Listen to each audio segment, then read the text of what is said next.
Hi there. Welcome. Thank you for joining us. I'm Joan Woodward, president of the Travelers Institute, the public policy educational arm of Travelers Insurance. Welcome to our webinar series. As you know, we did the pandemic pivot like everyone else, and we're hosting these virtual sessions to try to bring very important and interesting issues, not only for your business, but for your personal life. So before we get started, I'd like to share our disclaimer about today's program. I'd also like to thank our partners today. So, the National African American Insurance Association, the Insurance Association of Connecticut, the Masters in FinTech program at UConn, and the Metro Hartford Alliance. Thanks for your partnership. Today's session is part of a brand new initiative at the Travelers Institute called Forces at Work. We launched this platform back in January to help all of us navigate the modern day workforce and the issues that we face as leaders within our organizations. And you'll see a few of those issues here on the screen. One area of programming looks at how we can all lead healthier lives so we're able to bring our best selves to work and, more importantly, home to our families. We've completed programs on nutrition, exercise, and stress in recent months. And today we're adding to that list with sleep.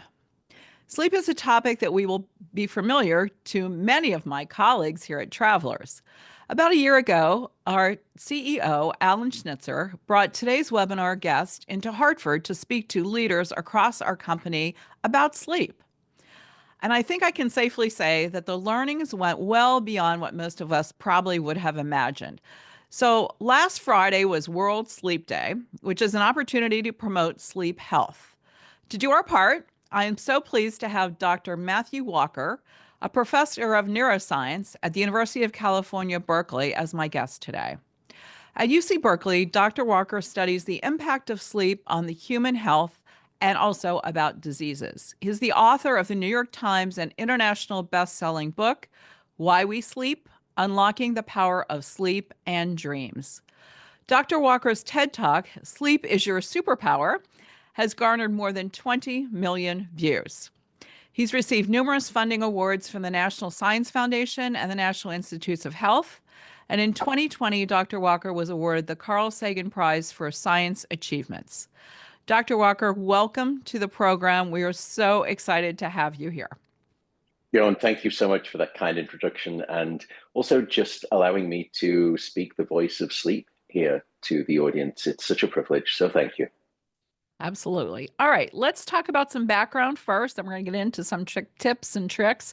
As you all know, I like to provide practical advice you can implement today and tomorrow in your lives. So we're going to talk about that a little later in the program, and we're going to take your questions. Feel free to put them in the Q&A.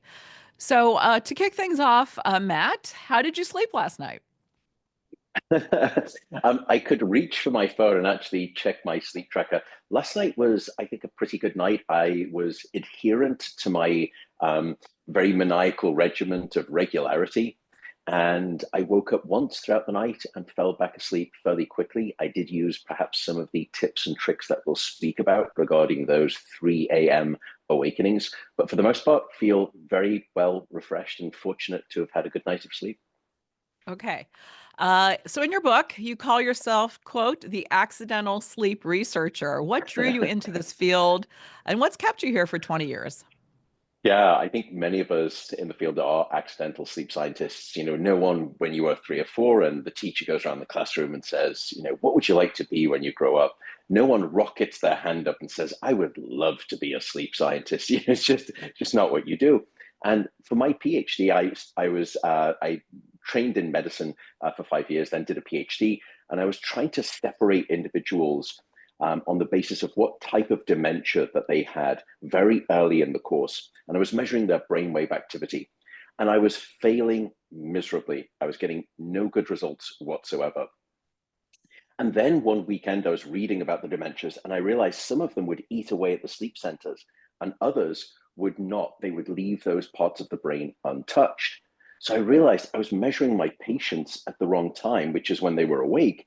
I should be measuring them when they were asleep. Started doing that, got some fantastic results, then wanted to ask the question, I wonder if the sleep problems that these people were having, they're not maybe a symptom of the dementia. I wonder if it's an underlying cause of the dementia. And at that point, I read everything I could about sleep. I fell in love with this topic of sleep. Um, it is a love affair that's lasted me over 20 years. I think it's the most beguiling topic in all of science, but I'm desperately biased. And I cannot imagine wanting to study anything else in science or medicine. Wonderful. By the way, there's a lot of us who accidentally fell into insurance and have stayed the rest of our careers, so we get it. Let me I ask love you a it. question around needing less sleep, because it seems like we should have evolved already to needing less sleep, and why haven't we? That's a great question because when you think about it, sleep is arguably the most idiotic of all evolutionary behaviors. Because when you're asleep, you're not reproducing, you're not finding a mate, you're not foraging for food, you're not caring for your young, and worst of all, you're vulnerable to predation. So, on any one of those grounds, sleep should have been strongly selected against in the course of evolution. But sleep, as we've studied it, has been present in every species. What that means is sleep evolved with life itself on this planet, and then it has fought its way through stoically and heroically every step along the evolutionary path. What that means is that sleep, despite all of those problems with it and those downsides, sleep, if it does not serve an absolutely vital function, then it's the biggest mistake the evolution process has ever made. And we now realize, looking at all of the brain and the body benefits, nature did not make a spectacular blunder in creating this thing called sleep. It's arguably, I would say, the greatest effort at immortality that we've seen so far. Okay, so let's talk about what makes a good night's sleep. So, what does a good night's sleep look like to you? For me, really, there are four macros of good sleep. So we know there are three macros of food, fat, protein, carbohydrate. Well, there are four macros of good sleep. And you can remember it by the acronym QQRT. QQRT stands for quantity, quality, regularity, timing. QQRT. Quantity, 7 to 9 hours of sleep. There's a range. This myth of an 8 hour night of sleep for everyone, it's not true. There is a range, but you need 7 to 9, somewhere in that range. Quality, so quantity, quality is interesting. What I mean by this is the continuity of your sleep. In science and in medicine, what we like to see is nice, long, continuous bouts of sleep with very few awakenings. However, if your night is littered with all of these awakenings and you're spending, let's say, 10 hours in bed to get just 7 hours of sleep, that's very inefficient sleep. That's very poor quality of sleep because of those 10 hours in bed, you're spending 3 hours of that time awake. So we like to see a sleep efficiency of at least 85%, meaning of the time that you're in bed, what percent of that time is asleep? 85 or higher is great. If it's lower, let's have a conversation. The final two components, QQR, stands for regularity. And what I mean by that is go to bed at the same time, wake up at the same time. No matter whether it's the weekend or the weekday, regularity is king. And there was a great study that looked at over 60,000 individuals published about 2 years ago from the UK Biobank. They measured the regularity of people's sleep and the quantity, and then they looked at their all-cause mortality risk over time. Regularity predicted all-cause mortality. The most irregular people had a far higher risk, about a 43% higher risk of premature mortality, the lowest quartile versus the upper quartile. They also had a higher risk of cardiovascular mortality, cancer mortality, and also diabetes-related complications. But here was what was interesting. Because they measured quantity, they could then put quantity and regularity in the same statistical model and do a Coke Pepsi challenge to see which one won out. We all bet that it was quantity. We were wrong. It was regularity. Regularity was seemingly more important than quantity in predicting all-cause mortality. Now, you can't get away with short quantity of sleep. You can't say, well, then I'm going to get 4 hours of sleep, but be very, very regular. You still can't cut free on that. So regularity is king. The final one is timing, QQRT. T stands for timing. And you think, well, hang on a second, timing sounds like regularity. No, timing is your chronotype, morning type, evening type, or somewhere in between. You don't get to decide. All of the evening types who are listening right now, I have a message for you. It's not your fault because it is genetically determined. There are 22 different genes that dictate your morningness or your eveningness. It's very difficult to change. You can't train yourself out of it. And what we find is that when you sleep in harmony with your chronotype, your sleep is so much better in terms of its quantity and its quality. So we will have people come to my sleep center and say, I've got terrible sleep onset insomnia. I go to bed at 10 and I'm wide awake for the first hour and a half. We do a chronotype test with them. We do a genetic test, but you can do the test online. It takes about 3 minutes. It's called the MEQ test. MEQ, it stands for morningness, eveningness questionnaire, and it tracks your genetics very closely. And what we determine is that that person is a night owl. They like to go to bed at midnight and wake up at 8. But because society is predilected towards the morning types, they're forced to get into bed at 10 and wake up at 6. They don't have sleep onset insomnia. They have a mismatch between when their biology wants them to sleep and when society forces them to sleep. So to me, if you were to say, what about, this new supplement on Amazon I would say, don't worry about all of that stuff. Focus on the 4 macros. If you get those straight, almost everything else will fall in line. Wow. Okay. So I just learned that about being a night owl and have a partner who might be a morning person. Is there a chapter in the book about how to live with someone who's not in your same in your same timing? Yeah, I do speak about that, which is you've really got to try to find ways to risk mitigate the blast radius of your mismatched chronotypes, meaning that when someone goes to bed early, the night owl who wants to stay awake, just make sure that you, for example, soundproof just about everything. So, for Yeah. example, I'm mostly a neutral about a sort of an 11:30 to 7:30 kind of guy, and my partner was much more of an early bird. She would go to bed at sort of around 10 or so. So what I would do is I went around the house and I put a little rubber sort of mat on the microwave just in case I wanted to heat up a cup of tea so it wouldn't bang on the glass. I dismantled the microwave and James Bond like I found where the diaphragm was for the beep on the microwave and I snipped those wires. And so now this is the extreme. This is what happens when you live with a sleep scientist. But suffice to say that you can try to do that. And then in the morning, the morning type needs to do the same type of accommodation. Otherwise, people just get upset and annoyed, and there's no reason to do that. Also, just try to make sure, how do you enter the bedroom as the night owl when the morning type is already fast asleep? And how do you exit and sort of get yourself, brush your teeth without disturbing the night owl in the morning if you're the morning type? And again, night owls, embrace it. Don't be ashamed of it. I would say, yes, the early bird catches the worm. But I would also say that the second mouse gets the cheese. Okay, good. Because society does favor the early bird people. And then the early bird people will actually work out before going to work. Anyway, I'm off topic. We got to get back on topic. So I want to talk about the consequences of sleep. So let's walk through the 4 dimensions that you lay out. First, learning. What do we know about sleep and learning? Yeah, sleep is incredibly powerful for learning and memory, and it's probably useful in at least 3 different ways. The first is that we need sleep before learning to actually prepare the memory structures in the brain, almost like a dry sponge, ready to initially soak up new information.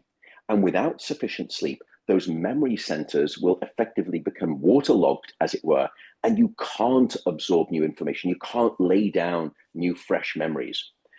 So let's say that we've had a good night of sleep before and we've formed and we've retained all of that information that we've been studying. You then need sleep not just before learning, but you also need sleep now after learning to effectively hit the save button on those new memories so that you don't forget. So sleep after learning is going to future proof that information within the brain. It solidifies it into the neural architecture of the brain, almost like setting a fly in amber. It just locks it tight. The third and final way that sleep is important is really a new discovery. Sleep is much more intelligent than we ever believed possible. Sleep doesn't just simply strengthen individual memories. Sleep will then intelligently start to cross-link and associate new memories together so that you wake up the next day with a revised mind-wide web of associations. And this is the reason that no one has ever told you, gosh, you should really stay awake on a problem. Instead, they tell you that you should sleep on the Sleep on it. problem. Yeah. And it's because of this highly associative, interconnected smarts that sleep does. And I would say that that's the difference between knowledge, which is learning the individual elements of the information, versus wisdom, which is knowing what it all means when you fit it together. That's the power of sleep in the third dimension. Wonderful. So what does this tell us, the learning part? What does this tell us about the debate around school start times Mm. and children? Do you have a view on that? I do, and it is rather strong, I would say, based on the evidence that when we've studied school systems where they've changed their school start times, the data is unequivocal. What we see is that academic grades increase, truancy rates decrease, psychological and psychiatric referrals also decrease. But then something else interesting happened. The life expectancy of these students also increased. And you think, well, hang on a second, how is that possible? That doesn't make sense. The number one leading cause of death in late stage adolescent teens is not suicide, that's second. It's car crashes.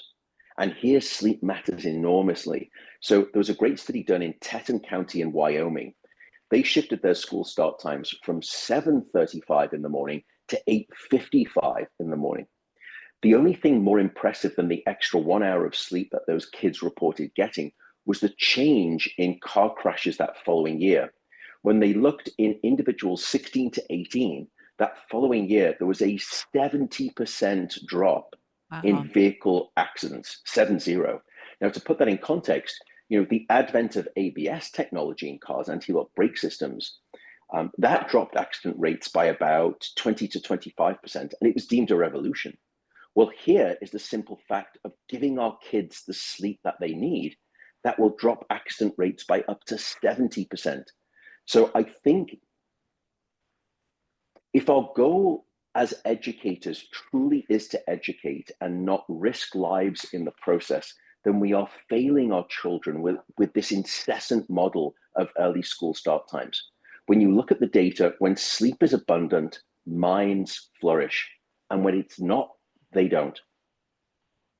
Excellent. Well, as a night owl, I fully endorse later sleep times for school starts.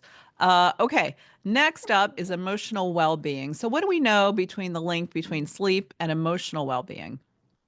Yeah, it's very strong. It's probably one of the strongest links in terms of sleep and brain function. We've done a lot of work in sleep and mental health. What we've discovered is that sleep, and particularly dream sleep or rapid eye movement sleep, it acts almost like a nocturnal soothing balm. That REM sleep provides at night a form of emotional first aid. And it takes difficult or painful experiences that we've had during the day, and it just sort of smooths the rough edges off them so that you come back the next day and you feel better about them. So, what you have now the next day after a good night of sleep is a memory of an emotional event, but it's no longer emotional itself. You don't regurgitate the same visceral reaction that you had at the time of the exposure. And so we certainly know that sort of REM sleep acts almost as this capacity to divorce the emotion from the memory. It almost strips the bitter rind from the informational orange, as it were, of the emotion. If you flip the coin and you look at the insufficient consequence of sleep, there what we see is levels of anxiety increase dramatically. We did a study where we took people who had no signs of any anxiety disorders whatsoever, and we prevented them from sleeping for one night. The next day, we saw really quite a ballistic increase in the amount of anxiety that they were experiencing, as well as looking at brain scans. And in fact, based on the next morning, and it was just literally an extended period of, at that point, 21 hours, the anxiety level had increased so dramatically that over 50% of them would now be clinically diagnosed as having an anxiety disorder and requiring medication. That's how quickly it can happen. So there is, I think Emily Bronte once said that a ruffled mind makes for a restless pillow. and vice versa as well. And there's a wonderful quote by an American entrepreneur, E. Joseph Kosman, that basically summarizes all of our work in this space. He once said that the best bridge between despair and hope is a good night of sleep. And that's exactly what we're finding. Wow. So the link really is between stress, anxiety, depression, and getting that good night's sleep. And it's bidirectional too, Joan, that when you are stressed, you're anxious, sorry, and you are experiencing strong emotion, it will markedly disrupt your ability to fall asleep. Or if you fall Yeah. asleep and you wake back up, it's hard to get back to sleep. And conversely, if you may not be emotionally distraught, but you have a bad night of sleep before, it can lead you to become more emotional the next day. In fact, we looked at brain scans, and the next day, when you haven't slept well, your prefrontal cortex, which controls your emotions, that goes down and is deactivated. So you become all emotional accelerator pedal and too little regulatory control brake. Okay, great. Next up, we want to talk about the consequences of sleep on aging. And I know a lot of us on the phone are very focused on aging and retiring. And so tell us about that connection. Yeah, the connection there is probably the other largest research program we have at the Center on Sleep, Aging, and Alzheimer's disease. What we know is that across the lifespan, as we get older, one of the classic cognitive markers of aging is that our learning and memory starts to fade and decline. What we don't really fully acknowledge in science and medicine is that a physiological sign of aging is that our sleep gets worse, and particularly the deep sleep that seems to fixate those new memories. And only a couple of years ago now, we published evidence that these two things are not simply co occurring in later life, they are significantly interrelated. And it suggests that the disruption of sleep in later life is an underappreciated factor that is contributing to what we call cognitive decline. Now, let me sort of speak about or come back to one myth that I can bust, but I want to speak about maybe abnormal aging, which is the context of dementia. And here there is now a very strong link with insufficient sleep. You all know that your body has a cleansing system, and you know what it's called. It's called the lymphatic system. So this cleansing system in the brain called the lymphatic system is remarkable because it will wash away all of the metabolic detritus. What's interesting, however, is that that cleansing system in the brain is not switched on all of the time. It only is switched on during sleep, and specifically deep sleep. So essentially, it's sort of a good night sleep clean. It's a power cleanse for the brain. And you may be saying, well, hang on a second, what does this have to do with Alzheimer's? Two of the pieces of metabolic detritus that your brain washes away at night during deep sleep are beta amyloid and tau protein, which are the two underlying culprits that lead to the cascade of Alzheimer's disease. So now we realize why there is such a strong link between people who are not getting sufficient sleep across the lifespan and an escalating risk of getting Alzheimer's disease in later life. So there, I think it's also a potential new therapeutic route because we know that it's in midlife, in our 40s, when we start to see the decline in deep sleep. What if we can start to intervene with new technologies that boost deep sleep? Can we use this technology to go from a model of late stage treatment to midlife prevention? Can I bend the arrow of Alzheimer's disease down on itself? And in doing so, restore back some learning and memory function. That's one of the real hopes now. That's what some of our work is trying to do. I should mention the one myth. Yeah, older adults don't need less sleep. Think about it like this. As we get older, our bones become weaker. But no one in medicine says, well, older adults have weaker bones, and therefore older adults just don't need bones that are particularly strong. We don't say that. We medicate them with calcium and we use resistance training to prevent that sarcopenia. But now there's this myth out there that, well, older adults sleep less later in life, and it must mean that older adults just don't need as much sleep. That's wrong. Older adults need just as much sleep. It's simply that the brain in later life cannot generate the sleep that it nevertheless still needs. So that's one of those classic myths out there. Okay. Great. And the last category, consequence, is disease. So we just talked about dementia and Alzheimer's. So what about you talk about cancer and cardiovascular and other diseases? Yeah, cardiovascular disease, the link is really quite strong now. We know that insufficient sleep, firstly, raises your blood pressure. It speeds the contractility rate of your heart. It also, and we're starting to understand now, it seems to be through a pathway of inflammation.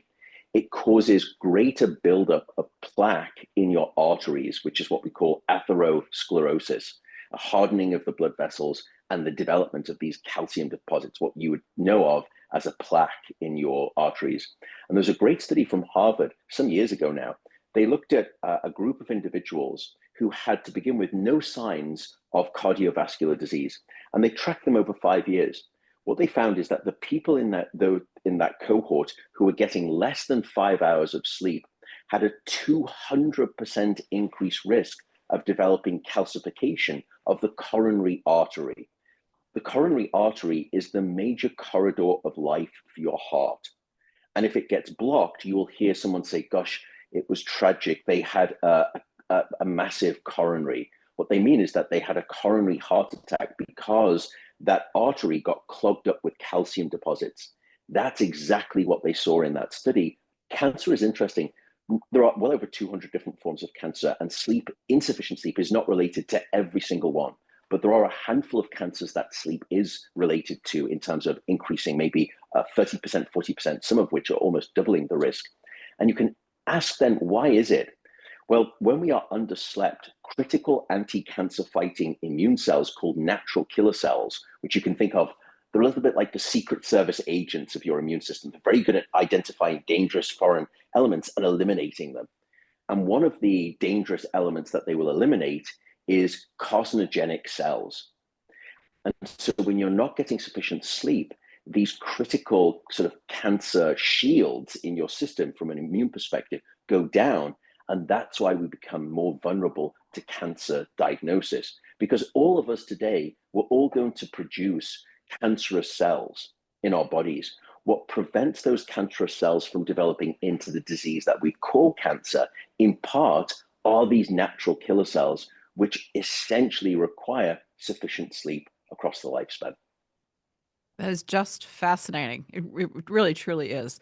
I want to go to some audience questions now because they're coming in like crazy, and I want to get to one topic that is really important, actually important to me in growing up, was dreaming. And Hmm. in your book, I read that you call dreaming overnight therapy.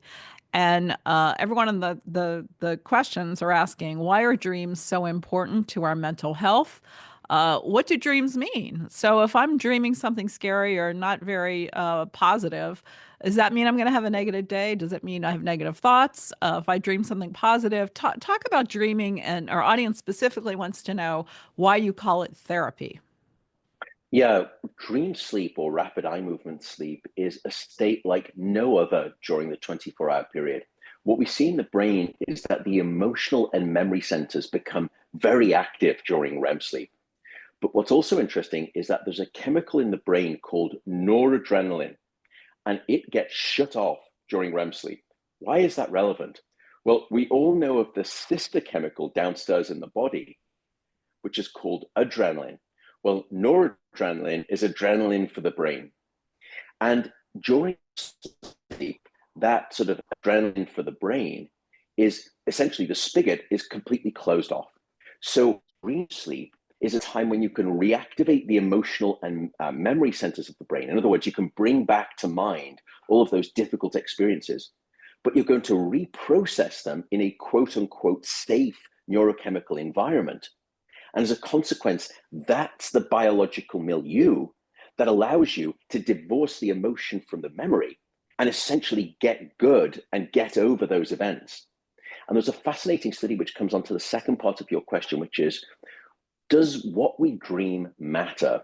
And here, what I'm going to say is, does what we dream matter in terms of the functional benefit of that overnight therapy? And the answer is yes. There's a great study done from the University of Chicago, and they studied people who were going through a very difficult time in life, bereavement, a very painful divorce, and they studied their sleep and they got dream reports from them. And then they followed them up 1 year later, because at the time, those people understandably were very clinically depressed. 12 months later, about half of those people had gained remission to their depression, whilst the other half had not. They were still clinically depressed. So then they went back retrospectively to that data and they separated the dream reports based on the people who got clinical remission versus the people who still had it. What they found was interesting. Both of those groups were getting REM sleep or dream sleep. And in fact, both of those groups were dreaming. The difference, however, was that the group that gained clinical remission, they were dreaming of the difficult experience that they were going through. The people who had REM sleep, who were dreaming, but didn't dream of the emotional events, they didn't go on to gain the clinical resolution. What that taught us was profound. It's not just sufficient to have REM sleep. It's not just sufficient to be dreaming. You have to be dreaming of the emotional experiences to gain that overnight therapy. Now, don't worry, people who are listening. You may be thinking, well, gosh, I never remember my dreams, or I don't remember dreaming about the things that are challenging me right now. Our recollection of our dreams is very poor. So don't use your own self-recollection as a barometer of thinking, oh my goodness, I need to be remembering more of what I was dreaming about, or I'm not going to get that overnight therapy that he's talking about. Most of us are getting that. The extreme cases where we see people not doing that is in a disorder called PTSD, or post-traumatic stress disorder. And we've done a lot of work there too. But I will stop there. I hope that answers some of the questions on dreaming. Yeah, my grandmother had a dream book, and so if I had a dream as a little kid, I'd go run and open her book, and I had it by my bedside all the time. And she always said there was nothing like a bad dreams are mean you're processing things. So I don't know, Yeah. this is a long time ago, but anyway, Prophetic wisdom. Yeah, another question from the audience. There's always been a person who claims to be able to get by with no sleep or little sleep. Is that actually a thing? Yes, it is a thing. But I will offer an asterisk to that statement. It is a thing because what we've discovered is what we call genetic short sleepers. And these individuals, and we've identified at least two genes that will allow this to happen. And these individuals seem to be able to get away with as little as 6 hours and 10 minutes of sleep and show no body or brain impairment that we can measure, none whatsoever. Now, a lot of people perhaps listening may be starting to think, gosh, I think I'm one of those genetic short sleepers. To put it in context, statistically, you're much more likely to be struck by lightning in your lifetime than you are to be one of those genetic short sleepers. So the same thing plays out with it may be based on the actual statistical number of people who are in this call right now. There may be a couple of the genetic short sleepers, but it's probably far less than any of us would probably like. By the way, I should say this discovery, and we've been trying to help with this in combination with folks over at the University of California, San Francisco. It teaches us something absolutely radical about sleep. And it comes on to one of your first questions from the evolutionary perspective. What this genetic abnormality, or these genetic mutants that we call them, not in quite that sense, but what that teaches us is the following. Somewhere there is a biological genetic code that allows us to act like a zip file for sleep. We can compress an 8-hour need down to as little as 6 hours. So to me, the more interesting part is not really that there are these people. It's that there is a biological mechanism that seems to be able to squeeze hyper efficiency and get done in 6, what usually takes 7 to 9 hours. And at that point, if I can tap into that, however many of these webinars I do or books I write, the genie of insufficient sleep in society is out the bottle and it's not going back in anytime soon.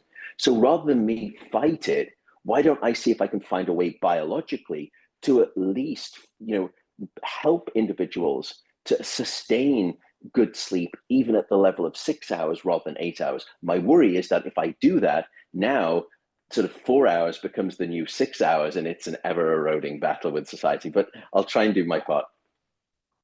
Okay, staying on that for one more question, and then we're going to go to tips and tricks and hacks for everyone Mm, to use and hopefully employ in your night sleep. So, last question from the audience.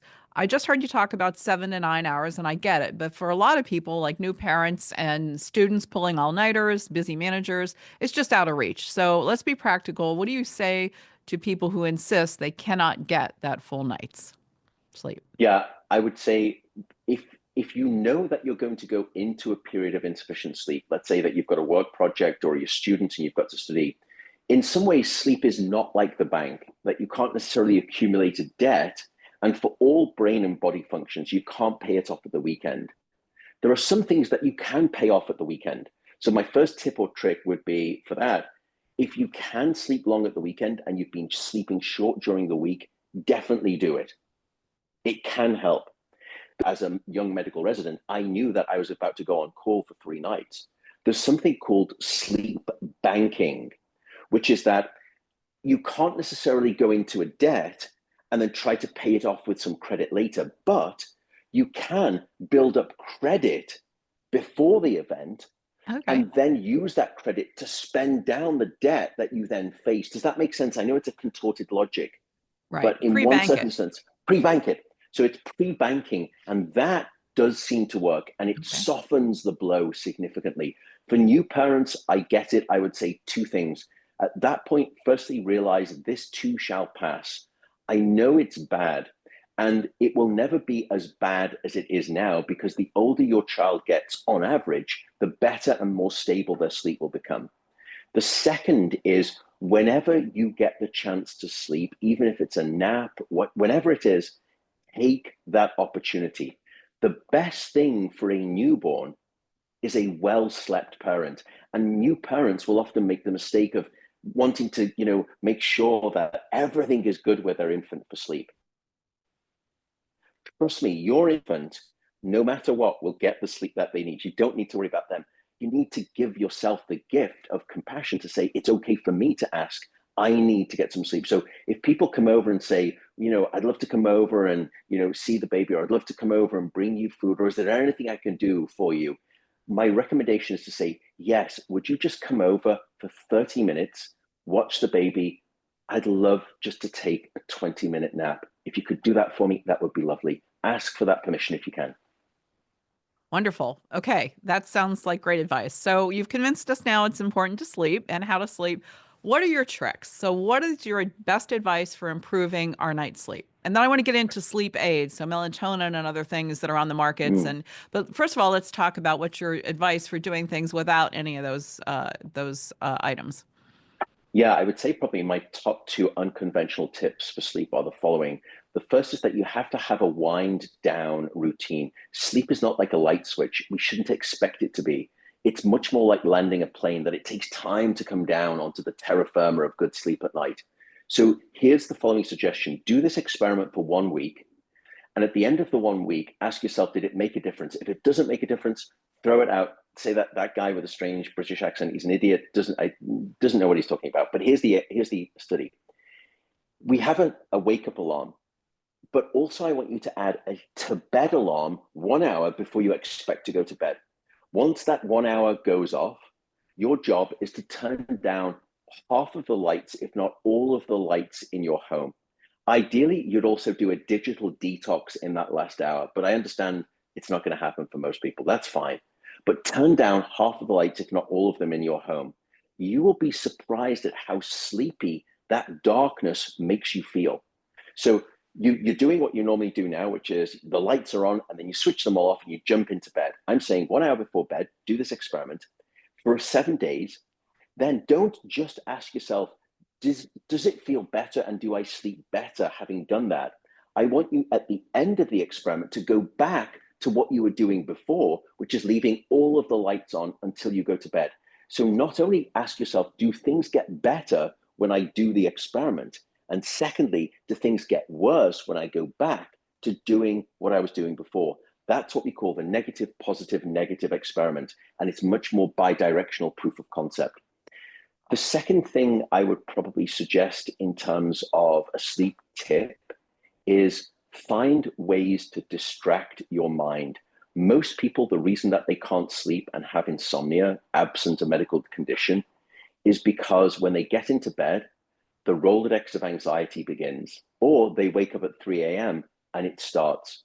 When that anxiety wheel starts to turn, you start to ruminate. When you ruminate, you catastrophize. And at that point, you're dead in the water for the next 2 hours because, at least for me, and I don't know about people listening, everything feels twice as bad in the dark of night than it does in the light of day. Hmm. And the problem that you're all experiencing, and I do too, is that I can't get my mind off itself. So how do I do that? I'll give you at least 5 different ways. The first is meditation. You can do a guided meditation. You can download apps on your phone. They're great, they work, and it's good for insomnia. If you don't like meditation, you can do box breathing. You can sort of breathe in for a certain count, hold your breath, and then exhale for a longer count. Or you can do what's called a body scan. Start at the top of your head, just feel sensations where the tension is, relax the body. You can do that too. Take yourself on a mental walk. So think about a walk that you do in vivid detail. Let's say I'm walking the dog. I will sort of, think about which leash am I going to take out the drawer? I'll take the blue one. I clip the dog in with my right hand. I open the door with my, it's that level of hyper vivid detail. What is common across all of those mechanisms, be it meditation, breaths, work, body scan, or doing a mental walk, they are all getting your mind off yourself or off itself, because sleep is a little bit like trying to remember someone's name. The harder you try, the further you push it away. And as soon as you stop trying, the word comes back. So when you use these techniques to fall asleep or get back to sleep, the next thing that you typically remember is your alarm going off in the morning. Why? Because you got your mind off itself. Okay, get your mind off yourself, and you had the 4 techniques. I love that. And I've tried a few after reading the book, and I will tell you they have worked. They have worked for Oh, me. fantastic. What doesn't work is when I worry about things and I'm anxious and I'm stressed out. And you're right, things are always better in the light of day than you're in your dark bedroom. Okay, let's move on to sleep aids. First, let me ask you about prescription drugs. What's on the market now? Are any of these helpful? And then, of course, OTC. What about melatonin? Most popular one people talk about. Yeah, I've typically not been a fan of the classic sleep medications. The Gen 1, they were the benzodiazepines like Valium, and they're really not great. The Gen 2, also not really, I favor them. Things like Ambien, Lunesta, Sonata. Both of those classes, the kind of Web 1.0 and Web 2.0 of sleep meds, they are what we call sedative hypnotics. And sedation is not sleep. Now, when you take an Ambien, I'm not going to argue you're awake. You're not. But to argue that you're in naturalistic sleep is an equal fallacy. You're just sedated. And so I really don't favor them because they don't produce a naturalistic sleep. And if I show you the electrical signature, you would see how clearly different it is. Then came Web 3.0 when it comes to sleep medications. There's a new class of sleep medications that, I mean, I'm not anti-medication. People thought I was. And I really favor these. They are called the DORAs drugs, DORA small s, DORAs. And it's a class of drugs. There are 3 FDA approved, things like Belsomra, its chemical name is suvorexant, or Dayvigo, Lumborexant. What's interesting is that these medications, they work very differently. They go down towards your brainstem and they act like a clever set of chemical fingers that dial down the volume button on wakefulness. And then they step back and they allow the antithesis of wakefulness to come into its place, which is this thing that we call naturalistic sleep. So I favor these medications. The problem right now is that many insurance coverers, health insurance coverers, will not reimburse you. They will try to push you to those cheaper generic drugs. So it is a very expensive thing. Now, for some people, after a month of really bad insomnia, if I were to come along and say, right now I can wave a magic wand if you give me $300 and we can go back and I'll give you good solid sleep for that entire month. Do you want to take the deal or not? Many people would, but I do find it very unfortunate right now that those drugs are just so expensive, because I do think they're very helpful. Last thing I would say, melatonin, it's not a particularly good sleep aid. when we look at the studies, melatonin will only increase the speed with which you fall asleep by an average of 3.9 minutes, and it only improves the efficiency of your sleep by 2.2%. That's the reason that if you go to the doctor and you say, I've got insomnia, they never prescribe you melatonin because it's just not an effective sleep aid. I would say that for some people, there is a cluster for whom melatonin is effective. But for most people, I would say if you're getting a benefit, it's probably going to be a placebo benefit. But in truth, the placebo effect is the most reliable effect in all of pharmacology. So no harm, no foul. Just keep in mind two things. Most people take too much. They take 5 milligrams, 10 milligrams, maybe even 20. I would say max out at 5. Ideally, you would aim for 3 milligrams. The second is it's not regulated by the FDA. There's a study that looked at 20 different brands. Based on what you were swallowing versus what it said was on the bottle, it ranged from 83% less than up to 464% more than what it said on the bottle. Oh, wow. Wow. You don't know. You've got no sense because it's not regulated. It's the FDA. What was worse, by the way, if you read the fine print of that study, there was as much variability within any one vendor from one batch to the next, to the next. Oh. But long-term use of melatonin, do you have a comment there? Is that not good for you? People who use it as a placebo, let's say, and use Yeah, 3%, 3 mgs. yes. The argument has been in sleep science that a little bit like testosterone replacement therapy for males, once you do that after about a year, as long depending on what type, the testes can shut down their own production of testosterone so that when you stop, they never restart Okay. producing testosterone again. Now, we don't know that there's evidence in favor or against melatonin. There was a study that looked at dosing people for 1 month, and when they stopped, they started naturally releasing their melatonin just fine. And some people in favor of melatonin said, well, that's good evidence that then you don't have to worry. The problem is most people aren't taking melatonin for a single month. They're taking it for years. So we just don't have the data yet. So absence of evidence is not evidence of absence. And so for now, I would say the jury is out. Okay. All right. Another question coming in from the audience. We have a lot on this. There are other supplements like magnesium, I was told, that can help me get to sleep or stay asleep. Largely a fallacy, but I would again offer one asterisk. The data, if you dig into it, for magnesium being good for sleep is in people who are originally magnesium deficient, they had marked sleep problems. And when they dosed them with magnesium and made them magnesium normative, it restored their sleep. That's very different than saying, well, I am magnesium normative and I'm going to start taking magnesium to see if I can boost my sleep. That's like me saying, well, I've got this incredible new oxygen saturation machine. And you say, well, but my blood oxygen saturation is 99%. It doesn't matter how good your machine is. I can't go any further than ceiling.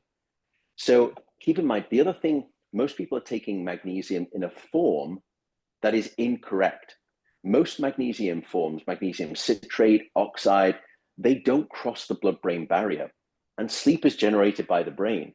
So how can they have an effect? There is one form of magnesium that does seem to cross the blood-brain barrier, and it's called magnesium L-threonate. And I think you can get it on Amazon. I have no association with them. Something called MAG-T or MAGTene.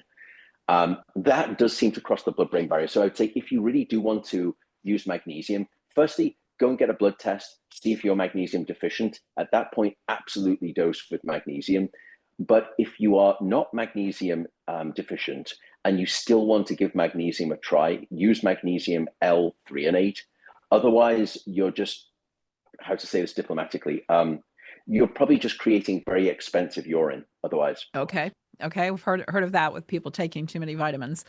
All right. Lastly, a big topic of my on the audience mind is alcohol. So a lot of people believe having a couple of glasses of wine at night or Manhattan or tequila, whatever your choice is, helps them get to sleep faster. But I know in my own experience, you can also wake up in the middle of the night because you've had that glass of wine. Comment on that.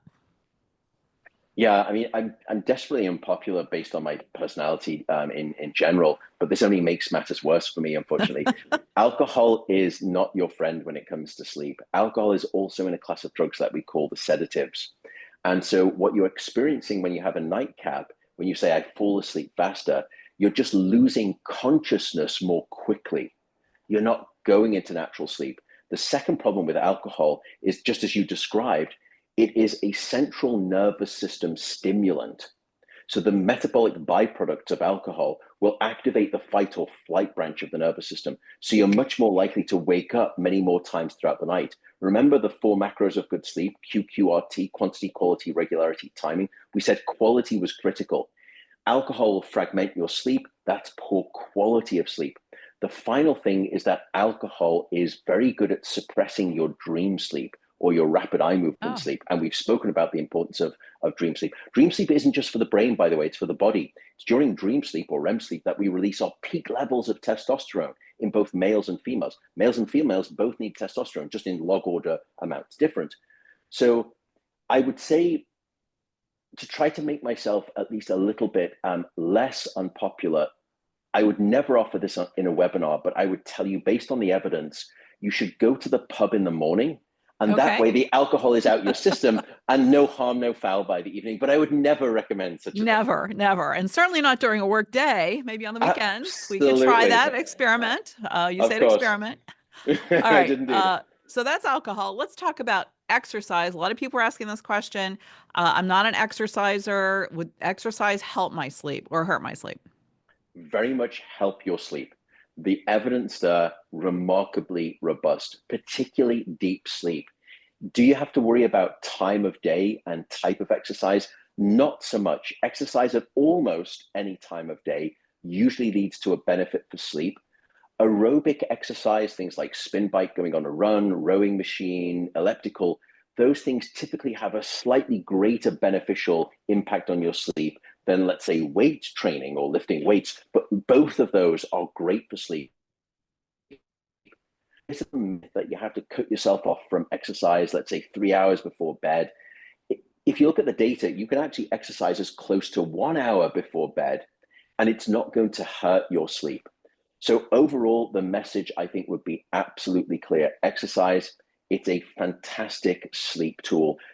Thinking about getting daylight during the morning, getting darkness at night, keeping your bedroom cool, getting exercise during the day, and not eating too close to bedtime. If you do those 5 things, you don't have to worry so much about supplements. If you're reaching for supplements as your first kind of effort to improve your sleep, then you're stepping over dollars to pick up pennies. Focus on the critical foundations of sleep, and that way you're not going to be sort of minoring in the majors and majoring in the minors. Okay, good. So a couple of more questions from the audience here. We understand we need to put away our phones and not be so connected to digital. But Denise Stevens at Marsh asks, is reading a book, an actual book that you could actually touch with pages in it, is that helpful at all? That's actually great. Again, it's one of those things that gets the mind off itself. And in fact, I can give you a great example. There was a meditation company called Calm, and they still exist, a great Calm. I have no relationship with them. They were looking at the meditation statistics, and what they found was that people weren't meditating when they necessarily wanted them to, which was first thing in the morning. They were meditating right before bed. They were self-medicating their state of insomnia. And then they realized something profound. As children, we loved to have books read to us, and it helped us fall asleep. They realized that as adults, we're no different. So they started to create something called sleep stories. And it turned that company around, and they became a unicorn company. They had $1 billion valuation after just a year of having sleep stories. And now that's the reason they can afford to hire people like Matthew McConaughey and Harry Styles to sort of do these. And occasionally, if you really dig into the bowels of the app, you can find a sleep story read by a very odd British sleep scientist. But they demonstrated that that reading a book or having a book read to you is a wonderful soporific. Why? Because it stops you thinking about your troubles and your worries. Okay. I think our last question is coming from Canada. Kimberly Murray asked, one of our big brokers in Canada, how does diet impact sleep? Are there foods to avoid or foods that would help us induce our sleep? Yeah, a lot less work on this than there really should be, but there's probably 2 at least general themes. The first is that the best diet that we've found for good sleep seems to be the Mediterranean diet, if you want to pick one. And they've tried to sort of, pit different diets together and see which results in or is associated with, at least it's not causal, associated with the best sleep. And it does seem to be the Mediterranean diet. What we also know from experimental causal manipulations is the following: diets that are high in saturated fat, high in simple sugar, and low in fiber all lead to markedly disrupted sleep. So if you're trying to think about that, try to have a food intake that is rich in, let's say, monosaturated fats, not saturated fat, that has high dietary fiber and has at least minimal simple sugar. That seems to be the best kind of dietary prescription that we found. There is some evidence, interestingly, for individual food items. And I've looked at this data because I just thought, as a hard-nosed scientist, this is nonsense. This is just woo-woo kind of silliness. But it's reliable. Kiwi fruit and tart cherry juice are both demonstrated to improve your sleep. Why? Because they contain a strong dose of antioxidants, which seem to be beneficial for sleep. So I'm still waiting. The study is, I don't know why. I think I'm just still biased because it just seems too simple. But I actually think they do work. But I currently don't build into my regimen, my pre-sleep regimen, a quick glass of tart cherry juice and I juggle 3 kiwi and then, swallow them whole. I'm not there yet. But if you want to, those seem to be pretty good. Awesome. Awesome. Do you want to share with us your routine really quickly? Because we're at the end of the hour. Flew by here. What is your routine? Yeah, sure. So 1 hour before bed. Well, let me start. Your best night of sleep starts with the beginning of the day. So I usually wake up. I'll usually do some form of exercise. I usually do a spin bike for about 30, 40 minutes. I try to make sure that I either select a gym that has windows next to their cardio equipment, or at home, I place my spin bike next to a window. So I get my daylight in combination with my exercise. Then I'll try to cut myself off from caffeine after about 10 a.m. Because I'm just someone who's sensitive to caffeine. Next thing I'll do is I will try to, in the evening, start to have a wind down routine at least 2 hours before bed. 1 hour before bed, almost all of the lights are off. 10 minutes before bed, I do a 10-minute meditation. And then I've got sound, I've got earplugs, I've got a noise machine, I've got an eye mask. I am just, my partner Nikki, so that you come into the bedroom, you get eye masks, earplugs, all of this type of stuff. They look at you and think, God, I never wanted you more. It's a very strange sight. But anyway, that's typically my routine. And I am incredibly metronome-like regular with my sleep. It's not to say that I don't have bad nights of sleep. I absolutely do. I'm not immune to having insomnia. I've had it twice in my lifetime. It's just that I usually know the tips and tricks to zip it very quickly and cinch it and prevent it from escalating into long term. Well, now thanks to you, all of our audience now know. And by the way, we had almost 8,000 people join us today. So Wow. quite the turnout for this topic. Everyone, I think 100% of, no matter where you are, what you sit, what your job is, are interested in this. So I cannot thank you enough. We really learned a lot. We Uh, knew all the things: eat right, exercise more, don't drink as much. We knew that, but you put the science behind it for us to really help us understand why these things are so important. So we're so grateful and we're honored to have you, Dr. Walker. well, the pleasure was mine and the honor was mine too. Everyone listening, this is 8,000 human hours that you could have done anything with. You chose to spend it with me. For that, I'm eternally grateful. Thank you so much again. Thank you all. To my audience, we're going to talk just for a minute about, first of all, take the survey. We put it in the chat. We read every word. I personally read every word of what you're telling us of whether you liked and what you didn't like. So please do that. And then also, we have some really exciting news. We're going to announce that on Monday, April the 7th, we will be ringing the opening bell at the New York Stock Exchange to celebrate our 15-year anniversary, the close of our 15-year anniversary. Please tune in with us at CNBC. Following that, we're going to be joined by the U.S. Surgeon General, the 20th U.S. Surgeon General, Dr. Jerome Adams, to talk more about the state of mental health in America through our Forces at Work symposium. It will be live streamed from the Stock Exchange. Again, opening bells at 9:30. The event starts at 10 to 12. We're also going to have the former CEO and chair of Deloitte Consulting be joined by our own Chief Technology Officer, Mojgan Lefebvre, talking about navigating today's labor market with our special focus on technology. So, also in April, we're going to have different conversations around cyber insurance. And May 7th, we're going to have a special guest on, my friend Anna Marie Calapitra, talking about living with a chronic disease. And she's sharing her story and journey of living with Parkinson's. So, that'll be terribly informative and talking about risk and resilience in your own life. So, thank you so very much. Don't forget to listen to our podcast if you're a podcast person. I'm entirely grateful for this audience joining us every week, and we really do strive to bring you interesting topics and people. So let us know what you thought, and have a good day, my friends. Be safe.